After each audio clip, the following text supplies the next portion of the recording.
the 33rd episode of the Aloha Will Travel podcast. I wrote it down. I have a page full of notes. I'm ready to go. That's amazing. I'm a responsible podcast host now. I've turned my life around.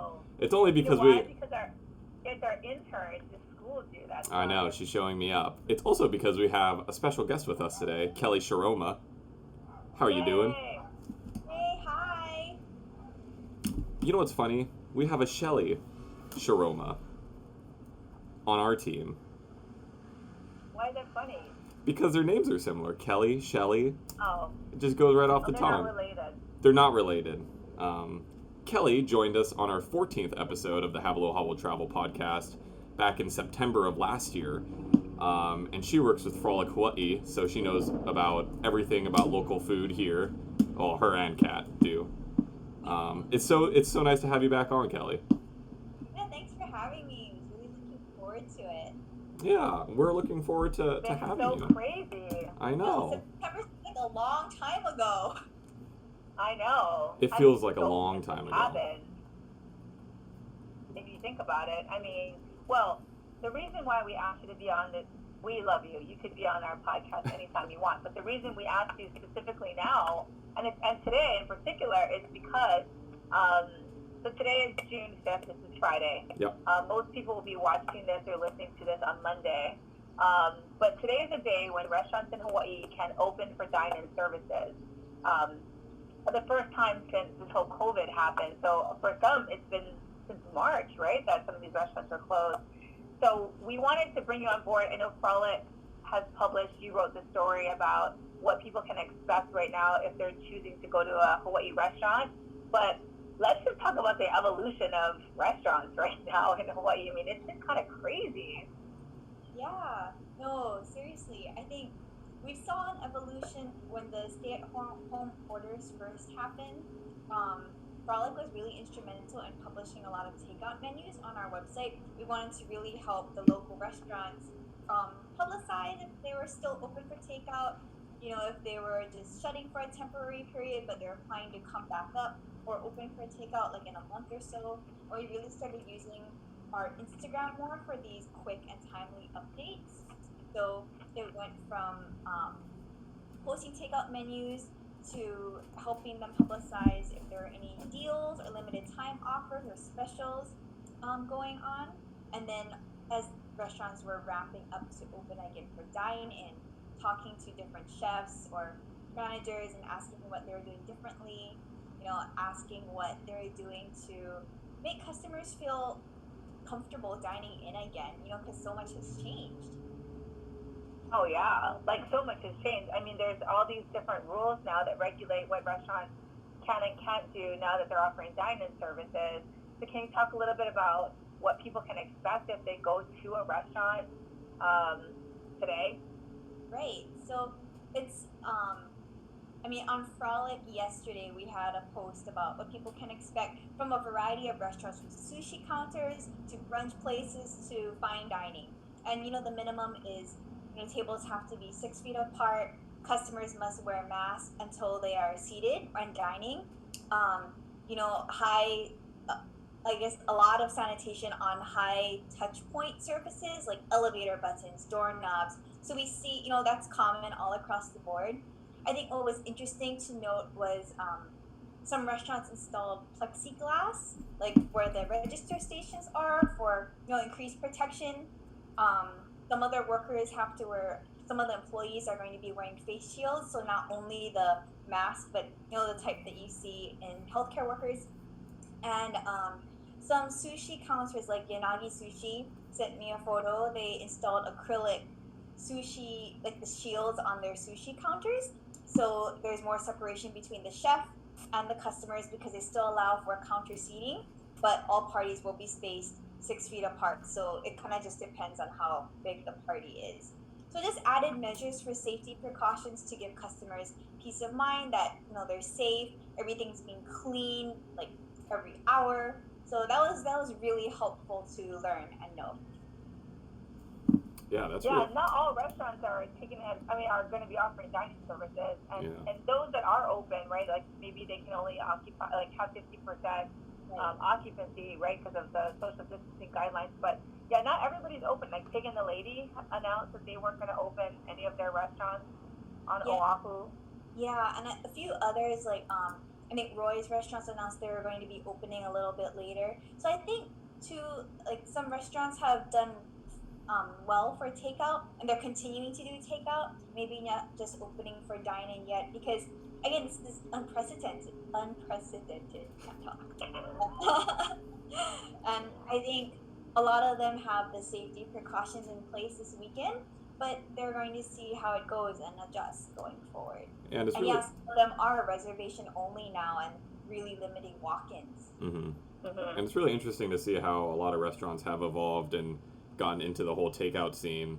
I feel like a lot of them really kind of, it was their only way of really staying afloat. And it was really interesting to watch them really kind of get really good at this whole takeout thing. Like when I was going to Eggs and Things, they were getting to the point where they were delivering it to people's cars almost like in the parking lot. They'd ask you which car you were in, and then they would come out and actually deliver it to you. I love it. Do you? I'm sorry. Yes.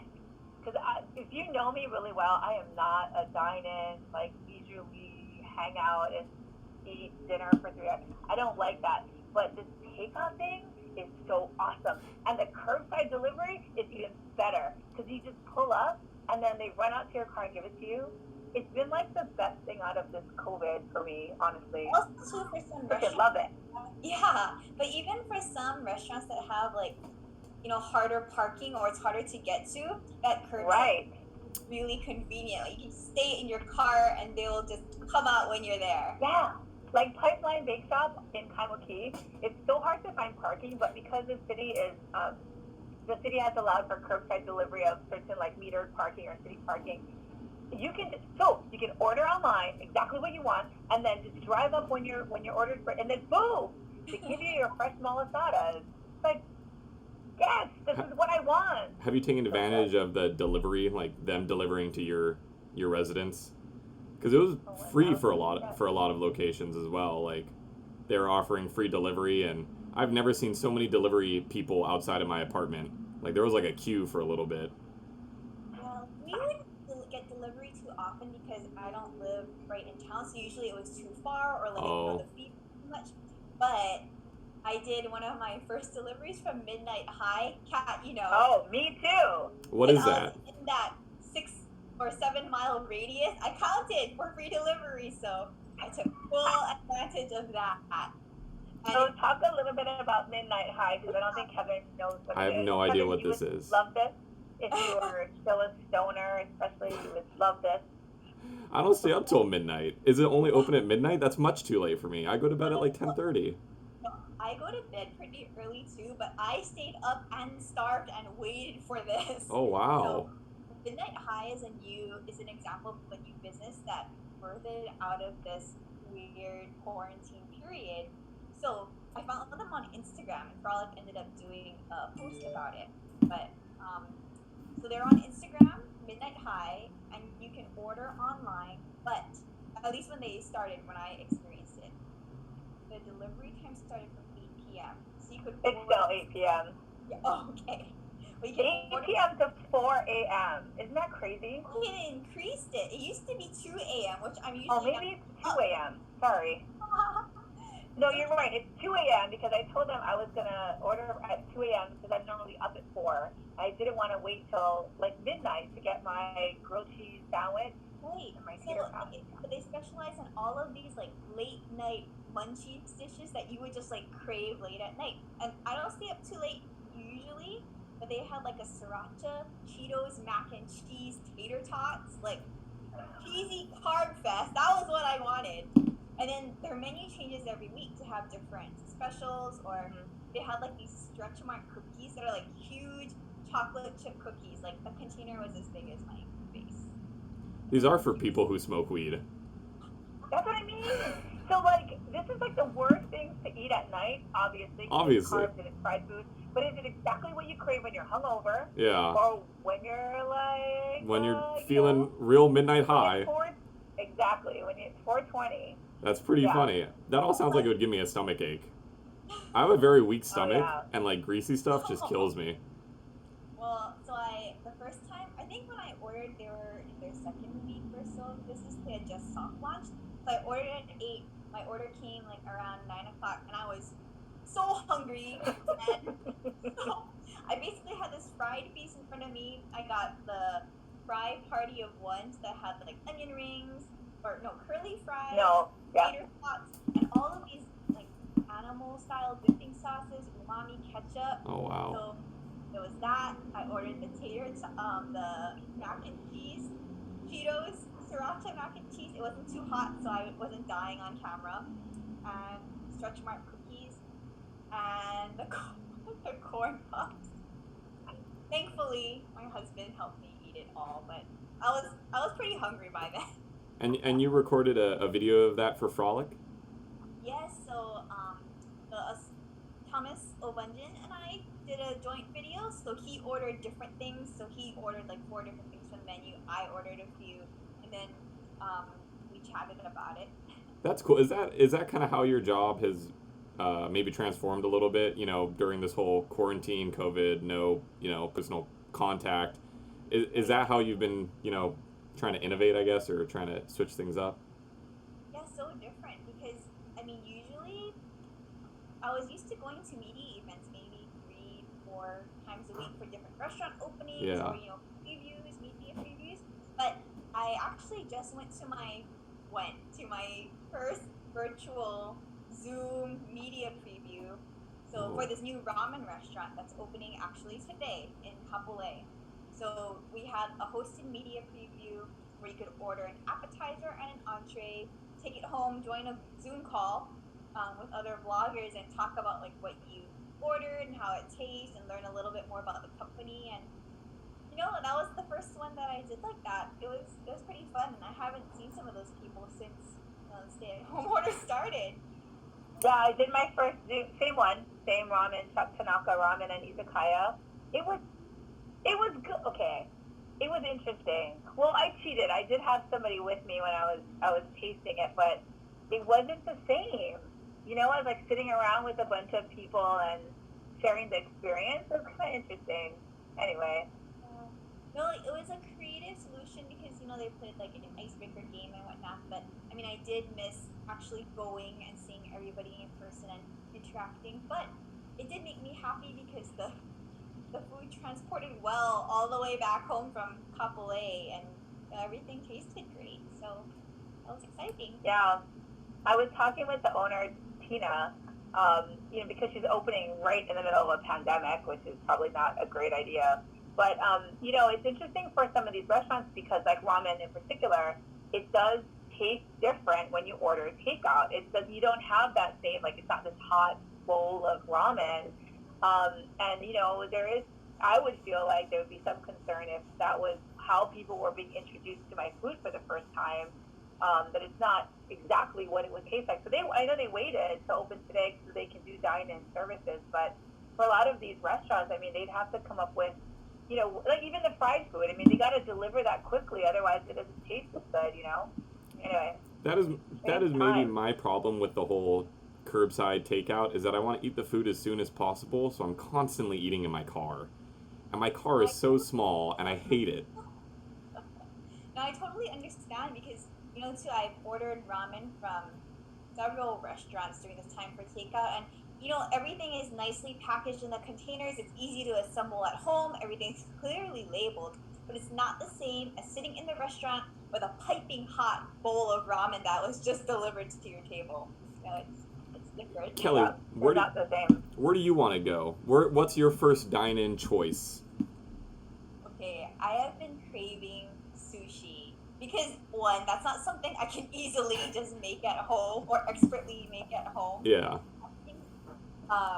For Frolic, our team did a roundup of the best takeout we had in April. We did one in May too, but in April, I was just craving sushi so much. I went to one of my favorite mom and pop stores in Aiea called Makoto Sushi, and they had really limited hours. They were only open for lunch instead of lunch and dinner, but they're known for like their huge sushi rolls.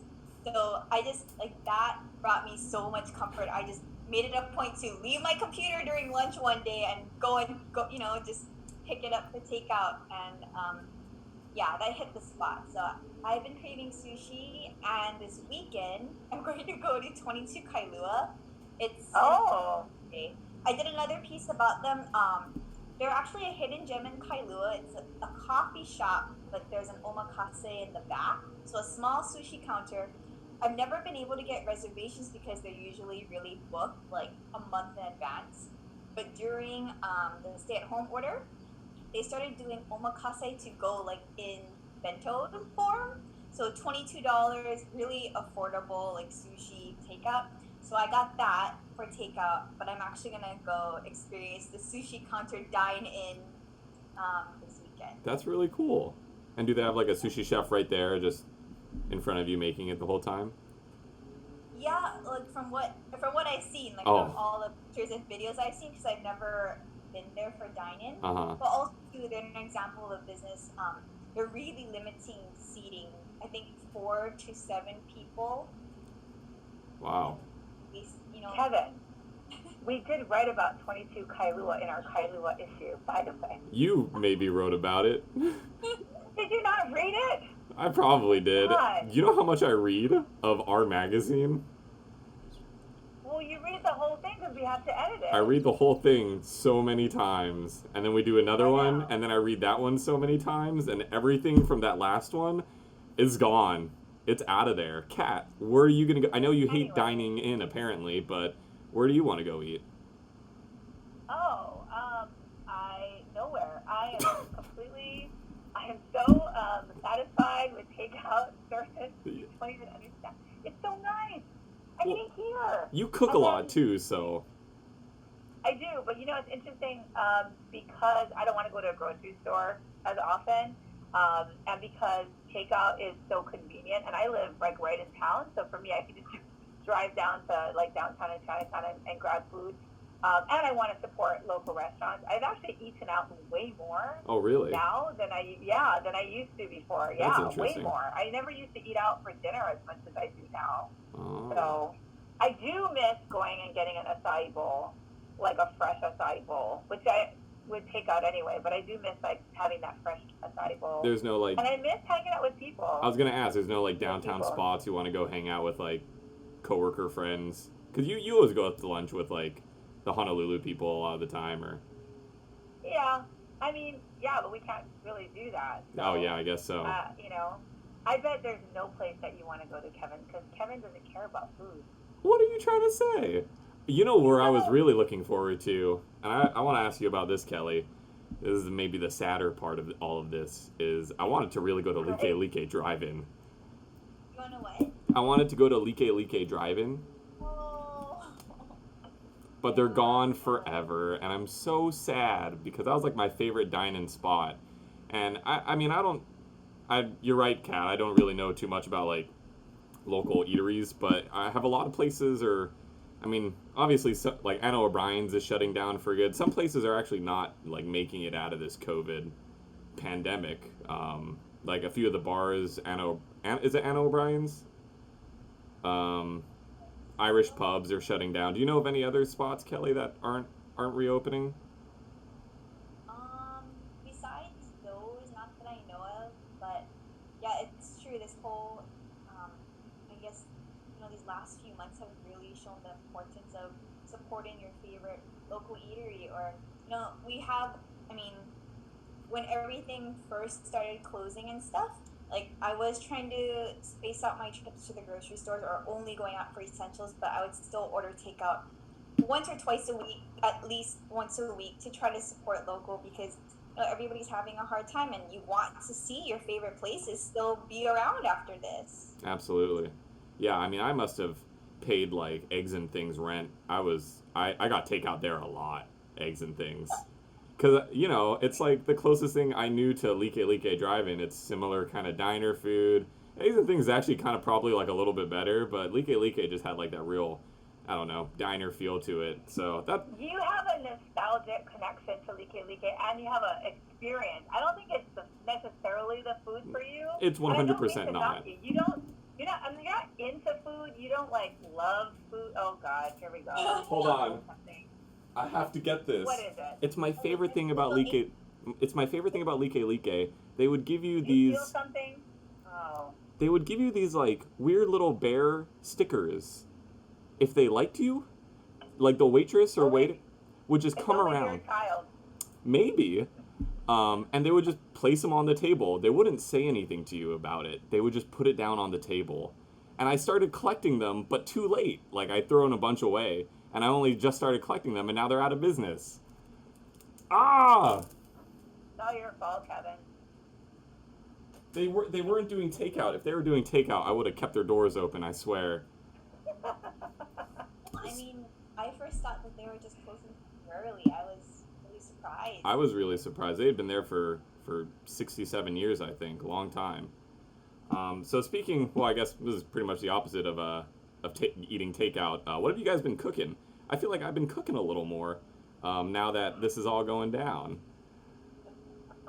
Get out of here, wait. Kat. I know you're I'm laughing at me. Because, wait, post-pandemic, Kevin, I think you made one dish in the entire time that I've known you. Is it that shoyu involved chicken? Yes. Yeah. What are you cooking now? Well, I mean, cooking is it's a broad term. It can be defined by many choice of words. What is cooking? For me, cooking is like kind of hanging out with my girlfriend in the kitchen while she makes stuff. I like to say we, it's an inclusive thing. We've been making this salmon dinner recently that's quite good. We've been using this Japanese Kewpie sauce, this onion sauce. Have you guys had Kewpie sauce? It's so good. Yes, it's mayonnaise. Where have you been, Kevin? Not around sauce. Not around sauce. So we've been making that a lot. Kyla, my girlfriend, made a really good shrimp pasta Alfredo sauce dinner last night. But yeah, I don't know. I've been cooking cereal every day, man. I like to think of that as cooking. You're preparing a dish. Okay. Kelly, what have you been cooking? I define cooking to be loosely too because Thank I'm you. not the cook in our household. I mean, before, it's so strange, like before this all happened, I mean, I spent pretty minimal time in the kitchen. If I was cooking, it was assembling. Like, pretty easy to assemble. Yeah. Sandwiches, salads, like anything in 20 minutes or less. And, I was really proud. I made lemon pepper chicken thighs, which I found the easiest recipe I could find online. It's basically just dependent on like what types of meats or vegetables I could find on sale. Mm-hmm. What could transport well for leftovers because it's just so different now. Like I couldn't order takeout every single day, so Man. I would say a lot of chicken, a lot of pasta because I feel like in times of uncertainty, like I just deviate back toward comfort foods like grilled cheese, mac and cheese, any type of easy pasta dish to make, stuff like that. Kat, what's going on in Kat's kitchen? Everything. Oh, I cook all the time. You cook all the time. I have two other humans to feed, and they're the equivalent of like a village. So You have two I giant cook a lot. humans. Yeah. Like the caloric I intake. can't cook like a pot of chili. One pot of chili is gone in one meal. Like I have to hide portions of it so that I have leftovers the next day. No, it's ridiculous. Do you have any easy comfort foods you make for yourself? You make a lot of For me? cookies. Yeah, you bake a lot. Oh, I do bake a lot. I use a slow cooker a lot, actually. Oh. A lot. Yeah, because then you can make huge like portions, and then just dump it in a pot and turn it on and not think about it for like 6 hours. So like shoyu chicken or beef stew, stuff like that. It's just simple. Everybody can eat it. No Yeah. complaints. If people need recipes, they can always go to our Hawaii in the kitchen. Thank you. We're local chefs. That was like my first real good segue. Now I got to talk about it. Where local chefs come in and they teach us how to make some really great stuff. Kat, you've been taking care of those. You've been doing. Hoping that when you kept talking about eggs and things, that was our most recent Hawaii in the kitchen. Oh shit, was it? You just swore. Kevin. I do the Anyway, editing. I'll yeah. bleep it out. So a lot of restaurants have been kind of really pump in their value add products. So, like, for example, the Salt in Waikiki, which is a relatively new restaurant. Oh. They do a charcoal pancake. That's their signature. I mean, it's called the Salt. They're owned by the ABC store family, but they have a dry pancake mix that came out. But same with eggs and things. So they also have a buttermilk pancake mix, and that's one of their signature dishes. So the video that we featured them in, they were using their pancake mix to make chocolate chip pancakes. Yeah, and their omelet. So those videos are doing really well. Yeah, they're on our Aloha Instagram. Garlic Korean style chicken it looked so good. That looked really good. If I knew how to cook, I would make that. Make it. Yeah, well. And you know what I love about these Watch our recipes? video. This is such a tangent, but looking at recipes with my girlfriend online, recipes are insane. People who write recipes are like ridiculous. They're like, you're gonna need half a cup of water. I found water in the deserts of Mexico when I was 16 on my international trip. Like, they always talk about such random stuff. Like, recipe. I know what you're talking about. The story that leads into the recipe, yeah, they're super annoying. They're like, I found chili when I was in Guatemala, you know? Like, who are you people? Just tell me how to make chili. Well, that's where I stopped, because I think this is not going to be an easy recipe to follow. I need to look for something easier. Yeah, I just skip all that intro stuff. Yeah. There, just give me the recipe. Just give me the recipe. I just look for the numbers. All right. Well, shoot. Thank you so much, Kelly, for being on the podcast. This podcast really flew by, but it's been so much fun talking to you again. Yeah, I was really looking forward. It's so good to see you guys. I know. I miss seeing you in the office. It's so sad. We'll be there again soon. Soon enough. Hopefully I'm trying to do math. What's 33 minus 14? Is that 19? What is that? Oh, that's how many episodes? Yeah. I guess so. Yeah, that's Hopefully we'll see you in another 19, 20 episodes. It'll be our semi-regular Kelly check-in. And you know what? I'm going to use Kyla's script. Oh, shoot. All right, you use it. You do it. You do it. No, you use it. Okay. You do it. You know, I'm the one that typically needs it. So I'm going to do it. Thanks for tuning in to today's episode of Aloha Will Travel. For more travel tips and insider scoops, check us on the web at hawaiimagazine.com and on all social media platforms at Hawaii Magazine. I'm going to go off script a little bit. That's Instagram, that's Pinterest, that's Twitter, that's Facebook. Aloha Will Travel is also available on all streaming platforms, and you can find video versions of the podcast on the Aloha Will Travel YouTube channel, as well as our Facebook page.